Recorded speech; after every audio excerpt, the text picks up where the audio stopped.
Oh man, I'm excited for this one. As many of you know, I'm a big Razer fan, and although I love testing tech from other companies, I usually end up right back into the Razer's ecosystem, which isn't a bad thing, by the way. And I think in the past couple of years, they've been really knocking it out of the park with some of their products. But that said, I'm not tied to a company when an option for something better comes my way.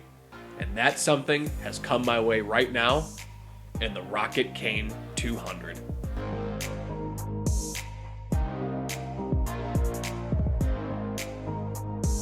What's up everyone, I'm Freedom, and today we're going to be looking at the wireless Kain 200 Aimo from Roccat. I think this might just be my new main mouse, so I absolutely cannot wait to tell you about it. Also, if you're new to the channel, feel free to hit that like button and smash that sub button if you enjoy the content and want more. Now let's get in it. I'm going to start this off with saying that Roccat is currently selling this mouse right now for $70 from its usual $100 price tag US. So after seeing this, I just had to jump on this mouse. Now, in the box, you get your mouse, your USB wireless dongle, and a USB cable along with your user manual. So pretty basic stuff. Taking a look at the construction, it's made out of this grippy rubber-like coating, which almost feels kind of like the top of a SteelSeries Sensei 10, honestly. And I absolutely love it. I know in my previous video talking about the Razer Viper mice, my biggest complaint was that the coating was just wearing off, so this has by far been a nice change.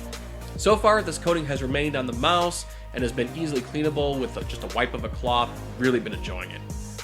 And the build here just feels really solid. No creaks, no rattles, it's just a well-built mouse. Now, the shape of this mouse feels really good in my hand.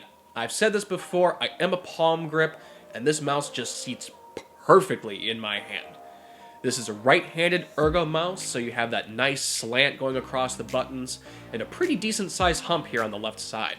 I kind of like to call this the Ergo G Pro, since it's very similar to kind of that Riverstone rounded shape that you find on the G Pro wireless. And it just feels really good. Dimensions of this mouse are 43mm in height, 65mm in width, and a length of 124mm. Also, this mouse is just a bit heavy, weighing in at about 105 grams, which has taken me a little time to get used to, as I've been on a lightweight mouse craze for a while, and I think a lot of people have too. Alright, on to what I think is the real star of the show here, and that is Rockat's Titan Click buttons. I'm going to be 100% honest with you and say that these are the best mouse buttons I have ever used. I actually will rank these slightly above the optical switch that's found on the Viper. These mice are packed with some custom Roccat Aimo switches that are rated for roughly about 50 million clicks, and they have the crispiest feel I have personally ever felt. Take a listen.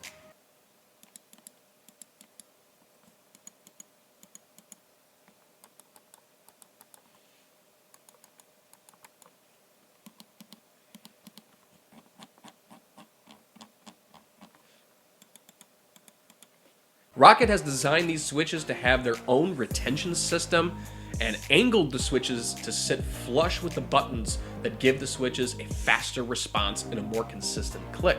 They also claim that these have an algorithm in the firmware to be up to 16 milliseconds faster than other mice. Now, I'm not sure what they mean by other mice, but for the rest of it, I can safely say it is 100% true. Do yourself a favor and find a way to try these switches. They are really amazing.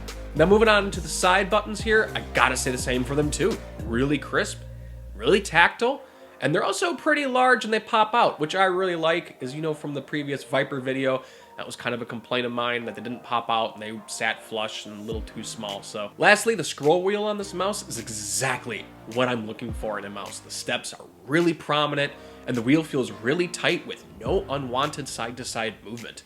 I have zero complaints, really, with any moving part on this mouse. Now the sensor here is what Roccat calls its Owl-Eye 16,000 DPI wireless sensor, which is actually based off of a PixArt PMW 3335, which is a low power sensor, which is able to give the Kain its 50 hours of battery life. That's without RGB, and 35 hours with RGB turned on. So far, I personally haven't had any issues with the sensor at all. Tracking and flicks feel really good, feel like any other mouse that's out there. The Kain uses Roccat Swarm software to program its buttons. You can adjust your mouse parameters from there. You can set your Aimo, RGB lighting. They also have a little advanced section in there, which is really nice. Now, this is my first time using this software, so I don't have really too much to say about it. It definitely gets the job done. And I like that you can set a profile with any kind of custom pick. That's just a nice little aesthetic touch there. I like that. The only thing I have to really report, the only issue I've had so far, is my Kain wouldn't adjust the DPI unless the USB was plugged directly into the mouse. But after Swarm did a recent update, that fixed that issue, so it could have just been a little bug on my unit. Now, I've said a lot of good and positive things about the Kain so far, and honestly, I don't have many complaints with it. But we all know that no product is 100% perfect, and probably my #1 complaint with the Kain is the stock feet. They just look like basic Teflon, and they barely glide at all. On my regular control mouse pad, it honestly felt like I was dragging the mouse through mud. And even when I moved over to my speed mouse pad, it still felt like it was dragging. I have a set of CorePad PTFE skates on order because let me tell you, these feet, they gotta go. My next thing here really isn't a complaint, but more of something that can be improved on, more of a suggestion for Roccat, and that is with that USB wireless dongle. First off, the cable doesn't sit the same way in the mouse as it does the dongle. So you have to keep flipping the cord anytime you want to charge the mouse. It's really not a big deal, but come on, guys. Also, I'd like to say, coming from the Viper Ultimate and how Razer has implemented a charging dock for its mouse, I really wish that Roccat would make a charging dock that's kind of similar to that. And furthermore, I kind of think some other companies should start doing that too, not just Razer, because I really don't like always having to plug my mouse in to charge. I guess the Viper Ultimate did just spoil me on that one. So all in all, should you pick up the Kain 200 right now?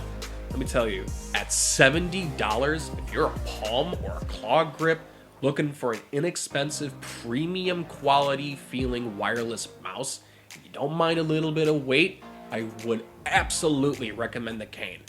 For me, this has personally taken the spot of the Viper Ultimate, has become my new daily driver. I absolutely love this mouse. And I'm excited to see what else Roccat has to offer.